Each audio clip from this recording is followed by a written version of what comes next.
कौन से पैटर्न के क्वेश्चन आएंगे, क्या आएंगे? देखो अभी तक क्या रहता था, आपके पेपर दो सेक्शन में रहते थे, सेक्शन ए और सेक्शन बी। अब आपके पेपर दो पार्ट में रहेंगे, एक को बोला जाएगा पार्ट ए, एक को बोला जाएगा पार्ट बी। ठीक, पार्ट ए में दो सेक्शन रहेंगे, सेक्शन वन और दूसरा रहेगा सेक्शन टू। पार्ट वन में दो सेक्शन रहेंगे, पहले सेक्शन में 16 क्वेश्चन रहेंगे, क्वेश्चन नंबर 1 से लेकर क्वेश्चन नंबर 16 तक 16 क्वेश्चन रहेंगे, और 16 क्वेश्चन एक एक नंबर के रहेंगे, वेरी शॉर्ट रहेंगे, एमसीक्यू नहीं रहेगा। क्या रहेगा? वेरी शॉर्ट रहेगा, हर क्वेश्चन एक नंबर का, यानी 16 नंबर का रहेगा क्वेश्चन 1 से क्वेश्चन नंबर 16 तक। सेक्शन 2 में केवल दो क्वेश्चन रहेंगे, question number 17 and question number 18। इसको स्पेशली ऐड किया गया 10th और 12th दोनों में इस बार। इसको कहा गया है case study based question, case study based questions. 17 और 18 ये एक क्वेश्चन, ये टोटल कितने क्वेश्चन है? दो क्वेश्चन है, और एक क्वेश्चन कितने का रहेगा? 4 नंबर का, यानी ये दो क्वेश्चन टोटल कितने नंबर के रहेंगे? 8 मार्क्स के। अब इसमें रहेगा क्या, पहले ये समझ लो, ये नया है। जैसे मैं सपोज करो ये 17 क्वेश्चन है, इसमें रहेगा क्या बेटा? इसमें जैसे आप वैल्यू बेस्ड क्वेश्चन पढ़ते थे, केस स्टडी टाइप में होगा क्या? जैसे आप इंग्लिश वगैरह में पैसेजेस देखते हो, पैसेज दिया रहता है, फिर उसके नीचे कुछ क्वेश्चंस रहते हैं, उसके हमें आंसर्स देने रहते हैं। तो यहाँ पे भी ये आपको कुछ ऐसे केस स्टडी देगा, कुछ पैसेज देगा, या हो सकता है कुछ फिगर आउट करके दे, और उससे रिलेटेड जो भी पैसेज या पैराग्राफ ऊपर दिया रहेगा उससे रिलेटेड नीचे 5 क्वेश्चन दिए रहेंगे। कितने क्वेश्चन दिए रहेंगे? 5। अब ये 5 क्वेश्चन एमसीक्यू भी हो सकते हैं, वन लाइनर भी हो सकते हैं, वन वर्ड भी हो सकते हैं। हर क्वेश्चन एक एक नंबर का। आप कहोगे कि सर आपने तो बोला क्वेश्चन नंबर 17 4 नंबर का रहेगा, तो यहाँ पे तो 5 क्वेश्चन है। तो बोला ये जाएगा कि इन पांचों में से कोई 4 आपको करने हैं, इन पांचों में से कोई 4 आपको करने हैं। मतलब क्वेश्चन नंबर 17 जैसे पैराग्राफ केस स्टडी कुछ दिया जाएगा, पैराग्राफ हो सकता है, कुछ डेली लाइफ बेस्ड प्रॉब्लम हो सकती है, और उसी से रिलेटेड नीचे यहाँ पर 5 क्वेश्चन पूछे जाएंगे, जिसमें केवल 4 ही आपको अटेम्प्ट करना है, और हर एक क्वेश्चन एक एक नंबर का, यानी ओवरऑल क्वेश्चन नंबर 17 कितने नंबर का रहेगा? 4 नंबर का रहेगा। समझ में आया कि नहीं? और बिल्कुल यही 18 भी इसी तरह से। तो ये तो हो गया पार्ट ए, यानी पार्ट ए टोटल कितने नंबर का रहेगा? 24 मार्क्स का। टोटल कितने क्वेश्चन रहेंगे पार्ट ए में? 18 क्वेश्चन रहेंगे, 16 question very short. Very short क्या, जैसे जिनको एक स्टेप दो स्टेप में सॉल्व करके आंसर मिल जाते हैं, आप चाहो तो डायरेक्टली आंसर लिख सकते हो तो भी नंबर मिल जाएगा, बट यहाँ पे एमसीक्यू नहीं रहेगा 1 से 16 में कोई भी। तो ये तो हो गया पार्ट ए। अब पार्ट बी जरा देखो बच्चों, पार्ट बी क्या है? पार्ट बी में 3 सेक्शन रहेंगे। पार्ट बी जैसे सेक्शन 1 2 हो गया पार्ट ए में, यहाँ पे 3 सेक्शन रहेंगे। सेक्शन यहाँ पे कितने रहेंगे? 3 रहेंगे। सेक्शन 3 में कितने क्वेश्चन रहेंगे? सेक्शन 3 में 10 क्वेश्चन रहेंगे, question number 28 to 38, sorry question number 28 कह रहा हूँ, 19 से होगा ना, 18 तक यहाँ हुआ। क्वेश्चन नंबर 19 से लेकर क्वेश्चन नंबर 28 तक टोटल कितने क्वेश्चन हुए? 10 क्वेश्चन हुए, और एक क्वेश्चन 2 नंबर का, तो टोटल ये कितने नंबर का? 20 नंबर का। यानी 10 क्वेश्चन 20 नंबर के, 2-2 नंबर के एक क्वेश्चन रहेंगे, जिसको आप कह सकते हो शॉर्ट टाइप क्वेश्चन रहेंगे, 2-2 नंबर के क्वेश्चन रहेंगे। यहाँ पर इन 10 क्वेश्चन में किसी 3 क्वेश्चन में इंटरनल चॉइस दी जाएगी, मतलब जिसमें रहता नहीं कि आप ये करो और फिर और लिखकर एक और क्वेश्चन दे देगा। इंटरनल चॉइस 3 भी हो सकती है, 2 भी हो सकती है। तो यहाँ पर बोला जा रहा है कि इन 10 क्वेश्चन में 3 क्वेश्चनों में इंटरनल चॉइस मिलेगी आपको। 19 से 28 तक 10 क्वेश्चन 2-2 नंबर की। उसके बाद बेटा सेक्शन 4 में आ जाओ। सेक्शन 4 में 7 क्वेश्चन रहेंगे, question number 29 to question number 35। ये 7 question, each question carry out 3 marks, total 21 marks. हर क्वेश्चन 3 नंबर का रहेगा, 7 क्वेश्चन 21 नंबर का। यहाँ पे से इन 7 क्वेश्चन में किन्हीं भी 2 क्वेश्चन में आपको इंटरनल चॉइसेस मिल सकती हैं। और लास्ट सेक्शन जिसको कि हम सेक्शन 5 कह रहे हैं, जो कि आप लॉन्ग आंसर टाइप क्वेश्चन कह सकते हो। इसमें बेटा 3 क्वेश्चन रहेंगे, क्वेश्चन नंबर 36, 37, 38। इसमें 3 क्वेश्चन रहेंगे, हर एक क्वेश्चन 5 नंबर का, टोटल क्वेश्चन 15 नंबर का। और यहाँ पे इन 3 क्वेश्चन में से किसी एक क्वेश्चन में इंटरनल चॉइस भी मिलेगी। यानी कि यहाँ पे सेक्शन 3 में आप टोटली मार्क देखो, 20 नंबर का 2-2 नंबर वाले, 21 नंबर के 3-3 नंबर वाले, और 15 नंबर के 5-5 नंबर वाले। और इन तीनों को आप ऐड करो तो कितना आएगा, 56। यानी पार्ट बी आपका 56 का है, पार्ट ए आपका 24 का है, तो ओवरऑल आपका पेपर कितने नंबर का हुआ, 80 मार्क्स का। ये नया पैटर्न है, इसी पर आपका 11th का जो पेपर होगा, हाफ ईयरली, एनुअल, वो भी। और अगर 12th में जब तक अगर सीबीएसई की तरफ से कुछ नया फिर से नहीं चेंज किया जाता, तो लेटेस्ट बेटा यही पैटर्न है। जो इस साल बच्चे बोर्ड का पेपर देंगे उनको इसी पैटर्न पे मिलेगा। 11th और 12th का पेपर इसी पैटर्न पे बनेगा, ठीक है। 10th का भी चेंज हुआ है, 11th 12th का भी चेंज हुआ है। इस पैटर्न पे आपको पेपर मिलेंगे, ठीक है। हाँ, एक चीज और ध्यान दीजिएगा, अभी जो हाफ ईयरली पेपर आपका होगा, अभी आने वाले कुछ दिनों में जो आप लोग स्कूल का हाफ ईयरली एग्जाम दोगे, तो उसमें क्या रहेगा, देखो उसमें नंबर ऑफ क्वेश्चन तो इतने रहेंगे, कितने, 18 पार्ट ए में, और इसमें कितने क्वेश्चन है, 10, 7, 17, 3, 20, 20 पार्ट बी में, यानी टोटल 38 क्वेश्चन रहेंगे, ठीक है। मैं सैंपल पेपर क्लास के बाद सेंड कर दूंगा ग्रुप में, तो आप लोग देख भी लीजिएगा। 12th का रहेगा, नहीं, हाँ 12th का रहेगा, लेकिन आप सैंपल पेपर देख के आइडिया लगा सकते हो कि कैसे मार्किंग स्कीम रहेगी। ओके, तो 38 क्वेश्चन रहेंगे जो इस बार का हाफ ईयरली बनेगा, मैं उसकी बात कर रहा हूँ। बस वहां पर ये ध्यान दीजिएगा, ये सेक्शन 1 और सेक्शन 2 मेंशन नहीं रहेगा, इसको हमने केवल नाम दिया है सेक्शन ए, ठीक है। लिखा रहेगा सेक्शन ए, और रहेंगे 18 ही क्वेश्चन, 16 क्वेश्चन एक एक नंबर के, 2 क्वेश्चन ऐसे रहेंगे, ठीक। और यहाँ पर सेक्शन पार्ट बी की जगह लिखा रहेगा सेक्शन बी लिखा रहेगा, और ये जो सेक्शन 3, सेक्शन 4, सेक्शन 5 ये लिखा हुआ, ये नहीं लिखा रहेगा, लेकिन बाकी अंदर पूरा ऐसे ही रहेगा, ठीक है। मतलब जहां पर ये 5 सेक्शन लिखे हुए थे, वो 5 सेक्शन लिखे हुए नहीं मिलेंगे। हमने एक्चुअल में पहले ही सेक्शन ए इसको कह दिया है और सेक्शन बी इसको कह दिया है। और हाँ, एक चीज और, क्वेश्चन नंबर 17 और 18 हो सकता है अभी जो आपको क्वेश्चन मिले वो उतना केस स्टडी टाइप में ना मिले, थोड़ा सा वीबीक्यू से रिलेटेड मिले, लेकिन एनुअल में जब होगा तो क्वेश्चन नंबर 17 और 18 प्योरली केस स्टडी बेस्ड रहेगा। तो अभी के लिए हो सकता है, लेकिन रहेगा अभी जो अभी हाफ ईयरली में आएगा वो भी 4-4 नंबर का ही रहेगा, मार्किंग 4 नंबर ही रहेगी, बट मे भी उतना केस स्टडी पर बेस्ड ना रहे, लेकिन कोशिश हमारी यही रहेगी कि हम केस स्टडी बेस्ड ही दें। तो ये आपका हाफ ईयरली का पैटर्न है, और यही पैटर्न आपका एनुअल का भी रहेगा, जो भी अभी मैंने डिस्कस किया हुआ है। जो बच्चे 12th का पेपर देंगे इस साल बोर्ड का, उनके लिए भी यही पैटर्न रहेगा।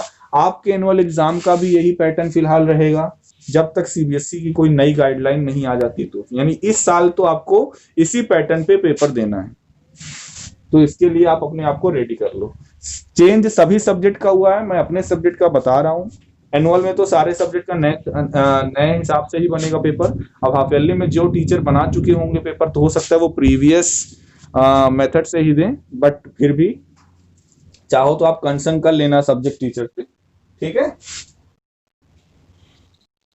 ओके, कोई डाउट, कुछ पूछना है इसमें, कुछ किसी को कोई क्वेरी पूछ सकते हो। बिल्कुल मिलेगी, स्टेप मार्किंग रहेगी। मैंने कहा ना, जैसे 1 से 16 नंबर, 1 से क्वेश्चन नंबर 16 तक जो क्वेश्चन रहेंगे, अगर बेटा उसमें केवल आपने सीधा आंसर भी लिख दिया और आंसर आपका सही है, तो पूरे 1 नंबर मिलेंगे, उसमें नंबर नहीं काटना, ऐसे। और लॉन्ग क्वेश्चन 5 नंबर के रहेंगे, वेरी शॉर्ट, शॉर्ट भी जो 3 नंबर के क्वेश्चन 2 नंबर के आप करोगे। तो देखो, अटेम्प्ट आपको सब करने चाहिए, और अगर उसमें कुछ भी बेनिफिट मिलेगा, यानी कुछ भी अगर सही रहेगा, तो उसका बेनिफिट आपको आपके मार्क्स में मिलेगा। तो मेरा तो यही सजेशन है कि आपको अटेम्प्ट पूरे क्वेश्चन करने हैं, यहाँ पे कोई निगेटिव मार्किंग थोड़ी है। ओके, हम लोग बच्चों परमुटेशन पढ़ रहे थे, आज परमुटेशन की लास्ट एक्सरसाइज पे डिस्कस करेंगे, वही से 7.3 पे हम लोग डिस्कस कर रहे थे। और उसके बाद बच्चों हम लोग कॉम्बिनेशन स्टार्ट करेंगे कल से। और इस आज के जो क्वेश्चन रहेंगे कुछ अच्छे अच्छे क्वेश्चंस भी रहेंगे, देखिएगा।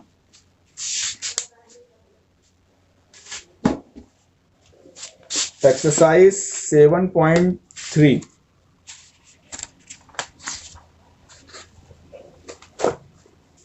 बोला जा रहा है, हाउ मेनी वर्ड्स विद और without meaning can be formed using all the letters of the word equation using each letter exactly once. क्या बोला जा रहा है? Equation, question number 8 exercise 7.3। Exercise 7.3 question number 8। Equation एक वर्ड है बच्चों, क्या? इक्वेशन।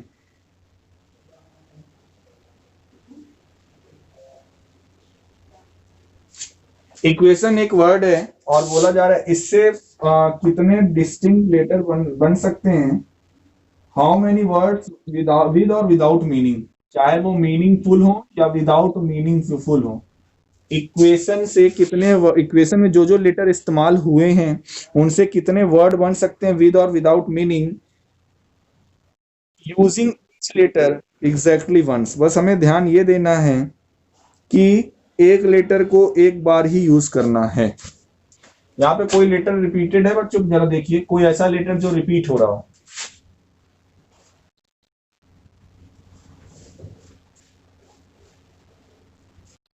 ओके, तो बताइए 1 2 3 4 5 6 7 8 लेटर्स हैं और 8 लेटर से कितने वर्ड्स बन सकते हैं बताइए, कोई बताएगा?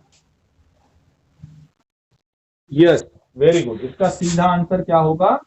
8 फैक्टोरियल, या इसको आप परमुटेशन के फॉर्म में भी लिखना चाहो तो 8p8 है ना। 8 डिस्टिंक्ट लेटर है और हमें 8 प्लेसेस का 8 ही का सिलेक्ट करना है, तो 8p8 चाहे लिखो, सॉल्व करोगे तो यही आएगा 8 फैक्टोरियल। बिल्कुल सही है। नेक्स्ट क्वेश्चन पे मूव करते हैं, अगले क्वेश्चन की ओर।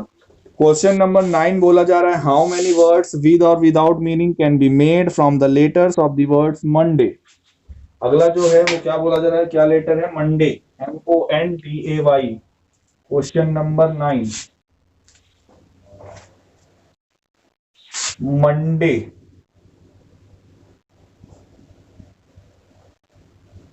ये है, बोला जा रहा है हाउ मेनी वर्ड्स विद और without meaning can be made from the letter of the word Monday assuming that no letter is repeated.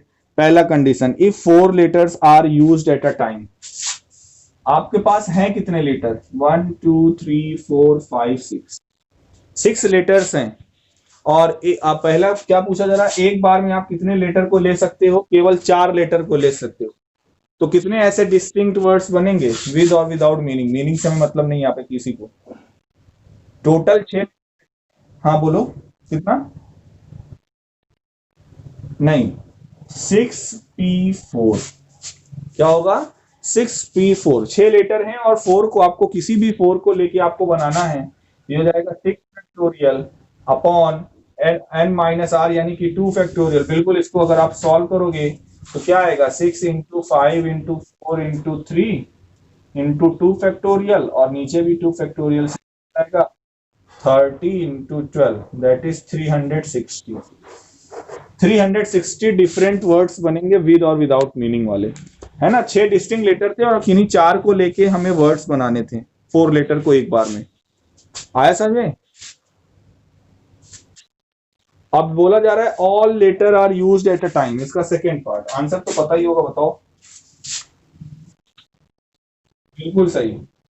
जब ऑल लेटर की बात होगी तो इसका आंसर क्या होगा? 6 factorial. All letters are used at a time, तो 6 या 6 फैक्टोरियल।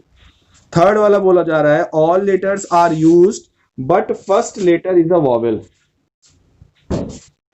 लेटर तो सभी यूज करने हैं लेकिन फर्स्ट लेटर जो होगा वो वॉवेल होना चाहिए। देखिए 6 प्लेसेस हैं हमारे पास और फर्स्ट प्लेस पे जो अल्फाबेट आएगा, जो लेटर आएगा, वो क्या होना चाहिए? वॉवेल। जरा बताइए यहाँ पर कुल कितने वॉवेल हैं? 2। तो फर्स्ट प्लेस पे की पॉसिबिलिटी कितनी होगी? कितने लेटर फर्स्ट प्लेस पे आ सकते हैं? या तो ओ या तो ए। अच्छा, रिमेनिंग कितने लेटर आपके पास, रिमेनिंग कितने प्लेसेस आपके पास है? 5। और आपके पास अगर कोई जाहिर सी बात है, या तो यहाँ पे ओ होगा या तो ए होगा, दोनों में से एक ही होगा, दोनों तो नहीं होंगे। तो जब एक लेटर लिख दिया जाएगा यहाँ पर, तो आपके पास टोटल कितने लेटर बचेंगे? 6 में से एक निकल जाएगा, 5 बचेंगे। 5 लेटर आपके पास बचेंगे और 5 प्लेस आपके पास भरने के लिए है। तो इन 5 प्लेसेस को आप कितने तरीके से भर सकते हो? 5p5, या फिर आप बोल सकते हो 5 फैक्टोरियल, है ना। तो इसका टोटल नंबर ऑफ परमुटेशन क्या हो जाएगा? Total number of permutation 2 into 5 factorial. भाई पहले प्लेस को 2 तरीके से, रिमेनिंग प्लेस को फैक्टोरियल 5 तरीके से, तो आंसर क्या हो जाएगा? 2 इंटू 5 फैक्टोरियल। तो 2 इंटू 5 फैक्टोरियल की वैल्यू कितनी होती है? 5 इंटू 4 इंटू 3 इंटू 2 इंटू 1, कितना आएगा? 5 4 जा 20, और 120 इंटू 2, टोटल कितना हो जाएगा? 240। ये हो जाएगा इसका आंसर। आया समझ में? ओके, अब आइए क्वेश्चन नंबर 10 में आते हैं। क्वेश्चन नंबर 10 देखिएगा।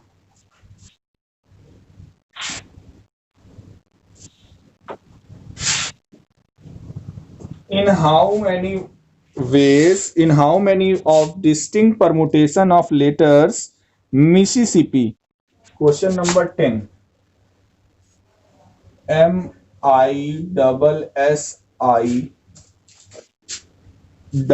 MISSI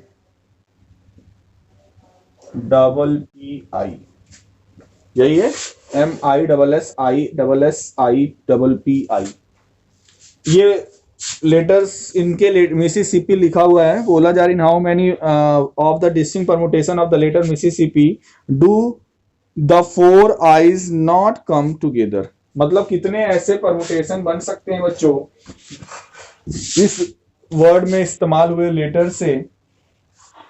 कंडीशन ये है कि चारों आई एक साथ ना आए, 4 आई जो है वो एक साथ ना आए।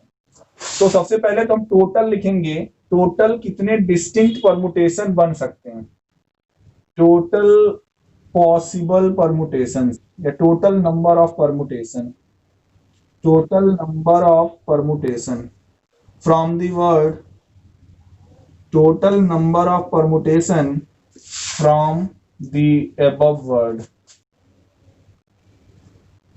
अब देखिए, पहले तो हम टोटल निकालें, टोटल बनेंगे कितने, 4 आई साथ में आएंगे या नहीं आएंगे उसकी तो बाद में बात करेंगे। तो जरा ध्यान से देखिए यहाँ पे कुल कितने लेटर्स हैं, 1 2 3 4 5 6 7 8 9 10,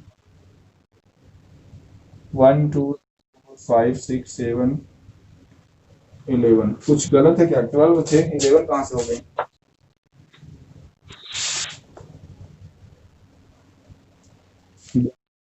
ग्यारह ही है।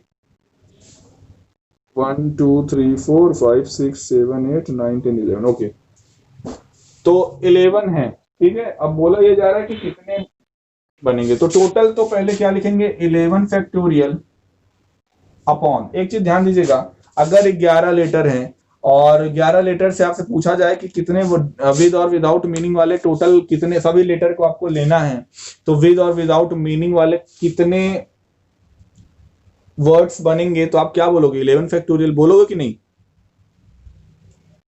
जैसे अभी आप बोलते थे 6 फैक्टोरियल या 5 फैक्टोरियल, अगर 6 डिस्टिंक्ट लेटर थे। लेकिन एक चीज बताइए आप मेरे को, अगर एक वर्ड मैंने लिखा OOL, यानी कि ये वर्ड, और मैं आपसे पूछूं इससे कितने डिस्टिंक्ट लेटर आप बना सकते हो, किससे कितने डिस्टिंक्ट वर्ड बना सकते? जैसे LOO, एक आएगा कहेगा OLO, कोई कहेगा OOL, इसके अलावा और कोई पॉसिबिलिटी?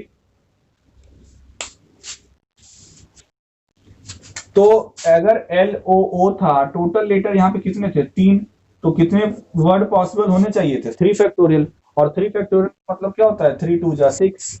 लेकिन हमारे पास पॉसिबिलिटी देखो कितनी बन रही है, 3 तो बन रही, 6 कहां बन रही? तो किस वजह से ऐसा हो रहा है बताओगे? जी नहीं, यहाँ पे इस वजह से ऐसा हो रहा है क्योंकि अगर तो मैंने लेटर्स लिखे थे LOO, तो यहाँ पे देखिए कोई लेटर रिपीट हो रहा है क्या? यहाँ पे कोई लेटर रिपीट हो रहा है क्या?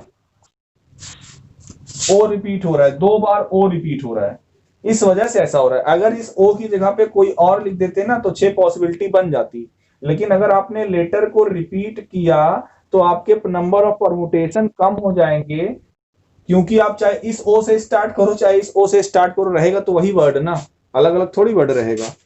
तो कहने का मतलब ये, अब इन दोनों को अगर मैं कह रहा हूं कि इंटरचेंज कर दो, इसको यहां कर दो इसको यहां कर दो, क्या कुछ वर्ड में पड़ेगा क्या? इस वजह से परमुटेशन कम हो जाता है। तो ऐसे केसेस में फार्मूले से डायरेक्ट परमुटेशन निकालने के लिए क्या किया जाता है कि जितने पॉसिबिलिटीज बन रही है, जैसे 3 है तो 3 फैक्टोरियल ऊपर लिखेंगे और उसको डिवाइड करेंगे, जो जो लेटर जितनी बार रिपीट हो रहा है, जैसे ओ कितनी बार रिपीट हो रहा है 2 बार, तो इसको क्या करेंगे 2 फैक्टोरियल से डिवाइड करेंगे। कितने फैक्टोरियल से? 2 फैक्टोरियल से। अब देखिए यहां पर आंसर क्या आया था? 6 आया था। 6 को आप 2 फैक्टोरियल यानी कि 2 से डिवाइड करोगे तो कितना आ जाएगा? 3। और देखो 3 ही पॉसिबिलिटी बन रही थी कि नहीं? तो बच्चों यही चीज हम यहाँ पे यूज करना चाहते हैं। इस वर्ड मिसिसिपी में 11 लेटर्स हैं, लेकिन आप देख रहे होगे कई लेटर कई बार रिपीट हो रहे हैं, तो total 11 factorial distinct words with और विदाउट मीनिंग वाले नहीं बनेंगे और कम बनेंगे। अब करेंगे क्या? इसको डिवाइड करेंगे, जो जो रिपीटेशन दे रहा है उससे। आई कितनी बार? 1 2 3 4, तो 4 फैक्टोरियल से डिवाइड करेंगे।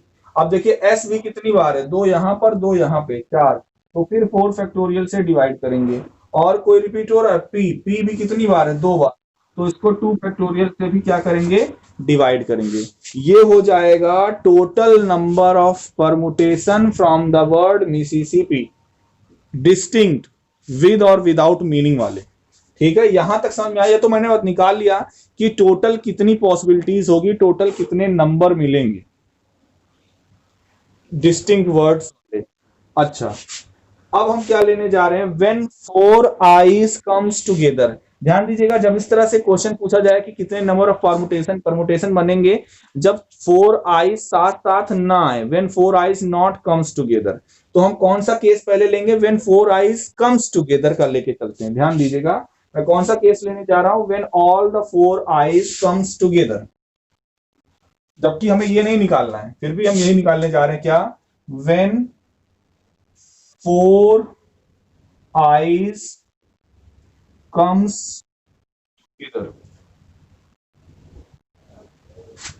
अच्छा, जब ध्यान से जरा देखिए, जब 4 आई एक साथ आएंगे तो मैं जरा एक अरेंजमेंट देख रहा हूं, देखना। M 1 2 3, एक सेकेंड, M पहले बाकी लेटर्स S S, और ये क्या रहेगा? S S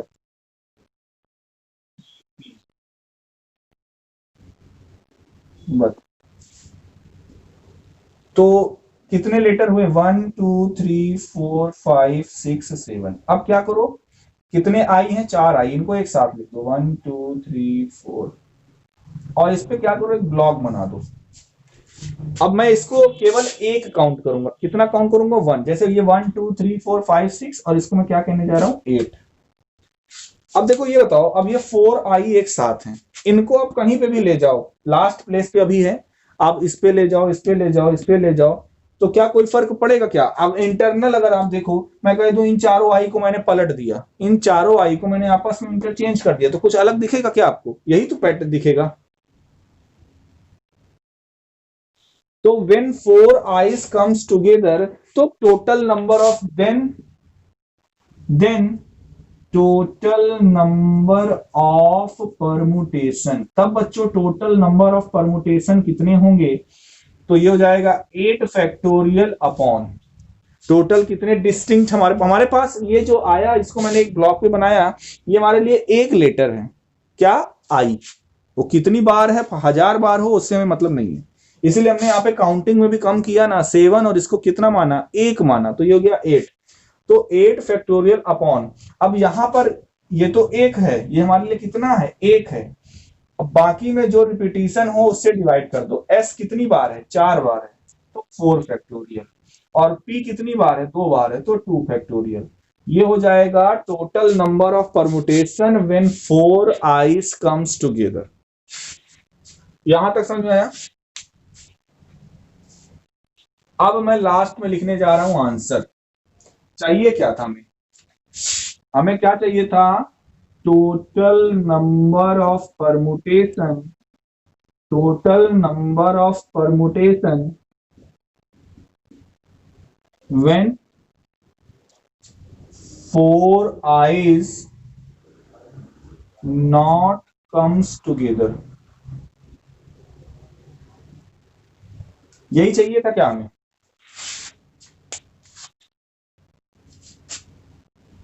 अब इसको मैं लिखने क्या जा रहा हूं, मतलब कितने परमुटेशन बनेंगे पूछा जा रहा था। How many permutation are form when 4 I's not comes together. तो मैं लिखने क्या जा रहा हूं, is equals to total number of permutation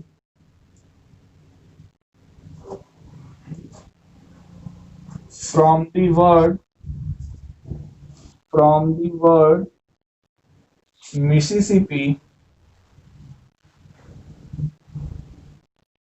minus total number of permutation when 4 i's comes together। पहले इसको समझो जो मैंने लिखा वर्डिंग। हमें जो चाहिए total number of permutation when 4 I's not comes together. मैंने क्या कहा कि पहले तो मैं लिखूंगा total possible number of permutation from the word Mississippi. कितने कुल मिसिसिपी से कितने वर्ड्स बनेंगे, तो ये लिखेंगे। और उसमें मैं माइनस कर रहा हूं, क्या माइनस कर रहा हूं? When all 4 I's comes together. तो जो बचे हुए वर्ड्स होंगे, यानी माइनस करने पर जो आया वो यही तो होगा, when 4 I's not comes together. अब समझो आप एक एग्जांपल कि जैसे मान लो एक वर्ड है रूट, एक वर्ड है रूट, और इसमें पूछा जा रहा है हमसे कि आप बताइए कि ऐसे कितने डिस्टिंक्ट वर्ड्स बनेंगे जिसमें 2 ओ एक साथ ना आए। तो हमने पहले ये निकाल लिया कि रूट से कितने वर्ड बन रहे हैं। मान लो सपोज करो 24, हमने ये निकाल लिया कि रूट से 24 डिस्टिंक्ट वर्ड्स बन रहे हैं विद और विदाउट मीनिंग वाले। और 4 सिचुएशन ऐसी है जिसमें ओ साथ साथ आ रहे हैं, दोनों ओ साथ साथ आ रहे हैं। अब ये बताइए अगर इसमें से हम ये 4 माइनस कर देंगे तो 20 आएगा। और ये जो 20 होगा वो कौन सी सिचुएशन होगी, जब ये दोनों ओ साथ साथ ना आ रहे हो, तो 20 वर्ड्स बनेंगे। ऐसा ही होगा कि नहीं? तो वही चीज यहाँ पे की जा रही है कि total number of permutation when 4 I's not comes together हमें चाहिए। तो हमने लिखा is equals to total number of permutation from the word Mississippi minus total number of permutation when 4 I's comes together. तो क्या था ये, 11 factorial upon 4 factorial into 4 factorial into 2 factorial. ये तो टोटल परमुटेशन था। इसमें आप वो केस माइनस कर दीजिए, वो सिचुएशन या उतने वर्ड्स माइनस कर दीजिए जिसमें चारों आई साथ साथ आ रहे थे। चारों आई साथ साथ आने वाले कितने वर्ड्स हैं, 8 factorial upon 4 factorial into 2 factorial. यही है कि नहीं? ये टोटल पॉसिबल केस है और ये वो केस है जिसमें चारों आई साथ साथ आ रहे हों। इसमें से इसको माइनस कर देंगे, वही हो जाएगा आंसर। अब बस इसको सॉल्व करना है, कर लोगे या करें सॉल्व इसको?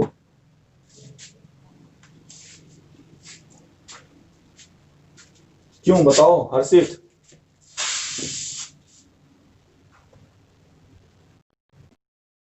चलो ठीक है, इसको करना। फिर आते हैं आखिरी क्वेश्चन पे जो इस एक्सरसाइज का लास्ट क्वेश्चन है, क्वेश्चन नंबर 11। क्या है question? In how many ways can the letter of the word permutations. इसमें वर्ड क्या है, परमुटेशंस।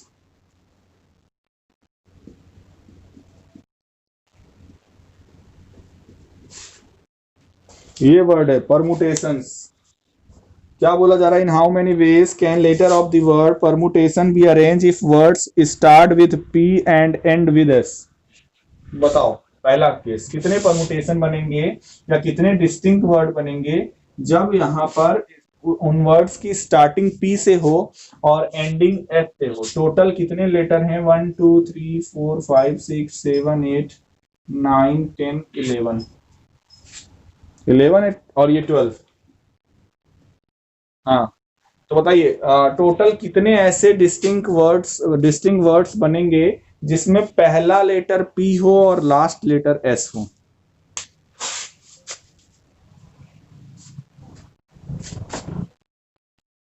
नहीं, 2 इंटू नहीं करेंगे यहाँ पे। 2 इंटू तब करते हैं जब पहले प्लेस पे दो पॉसिबिलिटी होती है। अच्छा ये बताओ, क्या यहाँ पे एस और यहाँ पे पी इंटरचेंज कर सकते हो क्या? क्योंकि क्वेश्चन में स्पष्ट रूप से बोला गया है कि फर्स्ट लेटर पी होना चाहिए और एंड लेटर एस होना चाहिए। बोला जा रहा है कि नहीं? इसलिए इनको हम काउंट नहीं करेंगे, इनको वन वन ही काउंट करेंगे। कोई वो नहीं, एक कंडीशन इसकी है एक कंडीशन इसकी है, ये काउंट नहीं होगा। अच्छा इन दो को निकाल दो। हाँ, फर्स्ट और लास्ट पोजीशन फिक्स है। बचे हुए लेटर कितने हैं? 10। तो 10 लेटर्स को कितने तरीके से अरेंज किया जा सकता है? 10 फैक्टोरियल। अब बच्चों यहाँ पर हमें ये देखना पड़ेगा, क्या इन 10 लेटर में कुछ रिपीटेशन तो नहीं है किसी लेटर का? तो टी दो बार है तो 2 फैक्टोरियल से क्या कर देंगे? डिवाइड कर देंगे और यही हो जाएगा आंसर। आया समझ में? अब इसमें सेकंड क्वेश्चन क्या बोला जा रहा है? When all vowels are together. क्या बोला जा रहा है? सेकंड सिचुएशन, सेकंड केस क्या है? When all vowels are together.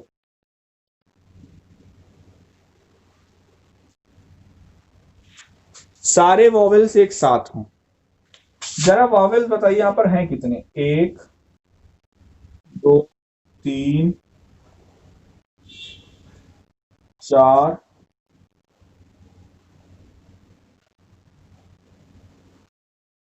और ये 5, यानी पांचों वॉवेल यहां पर हैं। यानी कुछ ऐसी सिचुएशन है, आप पांचों वॉवेल को पहले एक साथ लिख लीजिए, ए ई आई ओ यू, और इनको एक ब्लॉक में कर दीजिए। जैसे वहां पे था ना 4 आईज, हमने निकाला था, एक केस निकाला था पिछले क्वेश्चन में, व्हेन 4 आईज कम्स टुगेदर। तो यहाँ पे क्या है? When all vowels comes together. तो ये पांचों को मैंने एक ब्लॉक बना लिया। मतलब हम इसको कितना काउंट करेंगे? ध्यान देना, ये हमारे लिए कितना काउंट होगा? 1 काउंट होगा, क्योंकि ये जहां भी जाएगा साथ साथ रहेंगे। ठीक है, तो और बचे हुए कितने लेटर्स हैं? देखिए 5 लेटर तो आपने निकाल लिया, और बचे कितने लेटर टोटल? मतलब जितने भी लेटर्स बचे टोटल कितने लेटर? 7 लेटर बचे कि नहीं? तो 7 ये हो गया और एक ये हो गया, 8। तो इनको कितने तरीके से हम अरेंज कर सकते हैं बताइए? When all vowels are comes together, then number of permutation.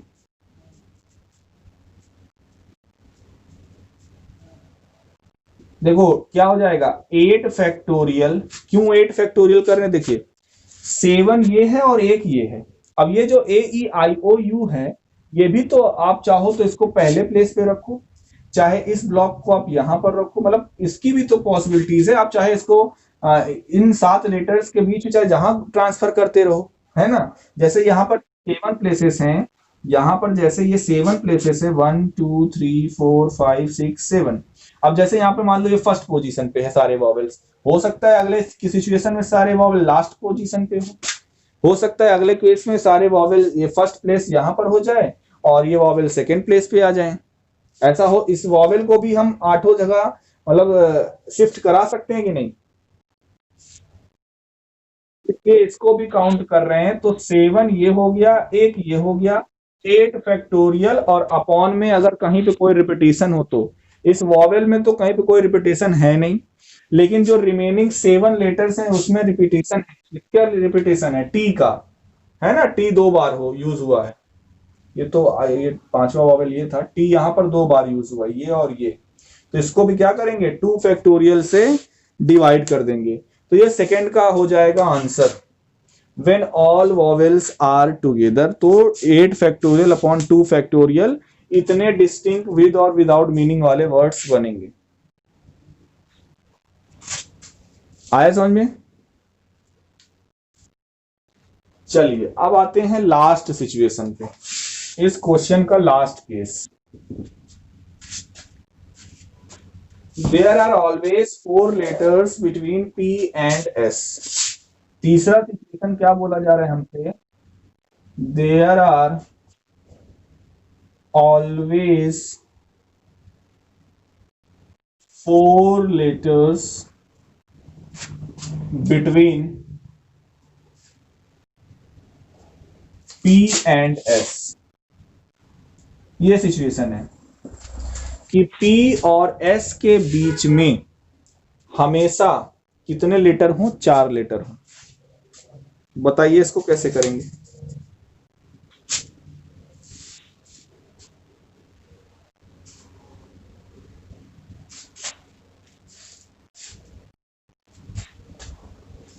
बताइए।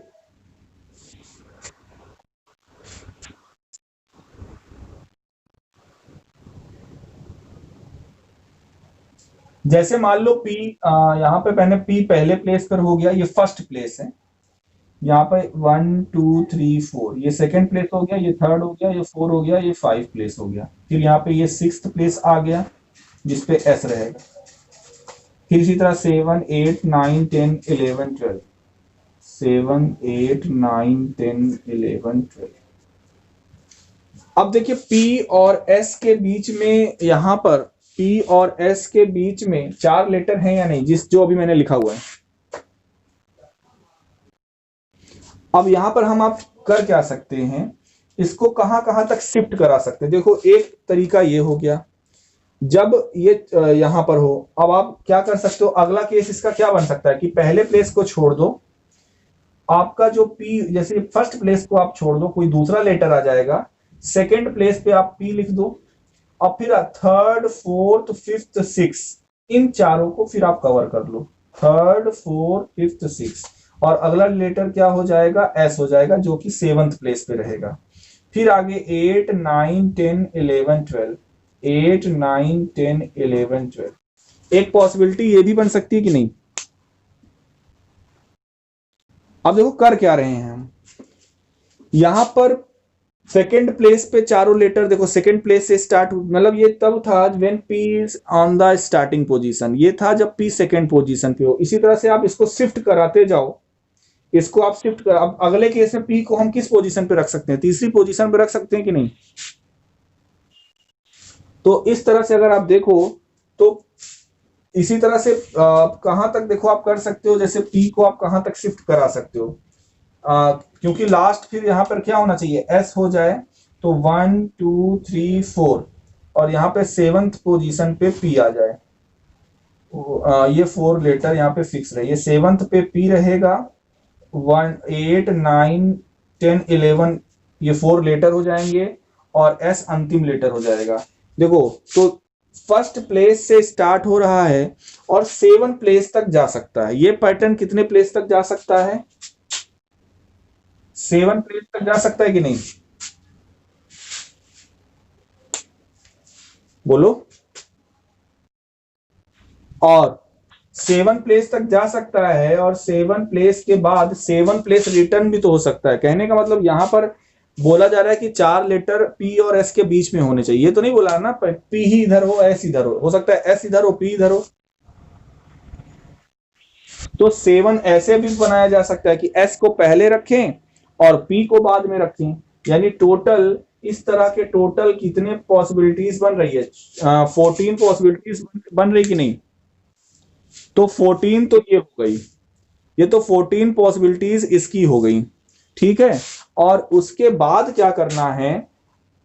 14 तो ये हो गया कि P और S के बीच में 4 लेटर आपको रखने हैं। P और S को शिफ्ट करा करा के कितने प्लेसेस आपके पास टोटल बन रही, कितनी पॉसिबिलिटीज बन रही? 14 पॉसिबिलिटीज बन रही है, जहां पे हम P और S के बीच में 4 लेटर को रख सकते हैं। अच्छा, अभी खत्म नहीं हुआ, अब आते हैं स्टार्टिंग पोजीशन पे। और टोटल कितनी, अच्छा पी और एस की पोजीशन के लिए तो हमने निकाल लिया, ये कब निकाला, पी और एस के बीच में जब 4-4 लेटर हो। तो जब आप हर केस में पी और एस, आप चाहे ये वाला केस ले लो, चाहे ये वाला केस ले लो, या कोई और केस ले लो, पी और एस ही फिक्स हो रहा है, उसी की पोजीशन पे हमने अभी डिस्कस किया। लेकिन जो रिमेनिंग 10 लेटर हैं, क्या उनके प्लेसेस पे डिस्कस किया भाई? ये जो मान लो, अब यही सिचुएशन ले लो, पहली वाली सिचुएशन ले लो, पी और एस चलो यहां पर फिक्स हो गए फर्स्ट और fifth place, seventh six place पे। लेकिन जो बाकी के लेटर्स हैं और ये जो बाकी के 10 प्लेस बचे हुए हैं, इनको तो हम अरेंज कर ही सकते हैं ना। अब यहाँ पे ये थोड़ी बोला जा रहा है सेकंड नंबर पे कौन सा लेटर है, थर्ड पे कौन सा है, फोर्थ पे कौन सा है, फिफ्थ पे कौन सा है, इसके बारे में तो कुछ हमें बताया ही नहीं गया। तो रिमेनिंग 10 प्लेसेस पे बचे हुए 10 लेटर्स, क्योंकि पी और 6 हटा दोगे वो 10 लेटर आपके पास बचेगा, तो बचे हुए 10 लेटर से रिमेनिंग 10 प्लेसेस को कितने तरीके से अरेंज कर सकते हैं, 10 फैक्टोरियल, और रिपीटिशन टी का है इसलिए 2 फैक्टोरियल से क्या करेंगे, डिवाइड करेंगे। तो फाइनली इसका आंसर क्या हो जाएगा, therefore total number of permutation when four letters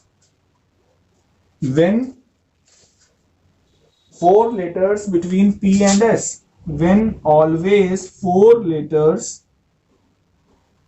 between P and S are equals to, क्या हो जाएगा, 14 multiplied by 10 factorial upon 2 factorial, और ये हो जाएगा आपका फाइनल आंसर।